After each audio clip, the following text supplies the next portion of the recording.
Alam mo ba na kahit mahal ang feeds mo, kahit maganda ang lahi ng isda mo, kung mali ang kondisyon ng tubig, siguradong malulugi ka? Sa video na ito, ipapakita ko sa inyo ang sekreto ng mga successful fish farmers. Ang tamang water condition.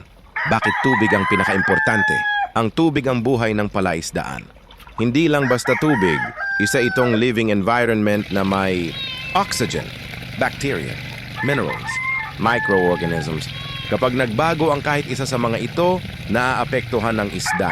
Golden rule ng fish farming. Hindi feeds ang pinaka-critical kundi tubig.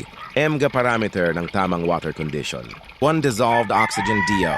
Ideal, 5 to 8 ppm. Kapag mababa, nag-aagawan ng hangin ang isda, nag-aagaw sa surface. Namamatay overnight. Cause ng low oxygen. Overstocking, overfeeding, algae bloom. 3 temperature. Best range, 26, 30 degrees C.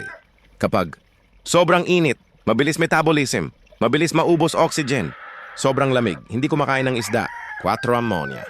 Ito ang pinaka-silent killer. Source. Dumi ng isda, tirang feeds, nabubulok na organic matter, safe level, 0 ppm. Signs na may problema ang tubig, kapag nakita mo ito, warning na mabahong tubig, kulay tsokolate o dark green.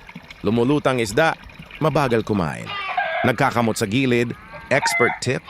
Kapag hindi kumain ng isda, huwag agad magdagdag feeds. I-check muna tubig. Paano ayusin ang water condition?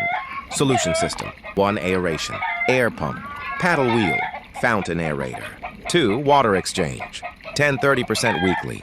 Huwag biglang palit. 3. Feeding control. Golden rule. Mas mabuti kulang sa feeds kaysa sobra. 4. Probiotics. Beneficial bacteria. Tumutulong mag-breakdown ng waste at ammonia. 5. Shade plus plants. Nakakatulong mag-stabilize ng temperature. Secret ang mga expert farmers?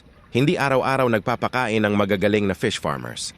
Araw-araw silang nag-o-observe, nag-check ng tubig, nagmo-monitor ng behavior ng isda. Ang tunay na expert sa fish farming ay hindi sa dami ng feeds, kundi sa galing magbasa ng tubig. Kung gusto mong lumaki ang isda mo, hindi feeds ang unahin mo, kundi tubig. Dahil sa palaisdaan, ang tubig ang tunay na puhunan.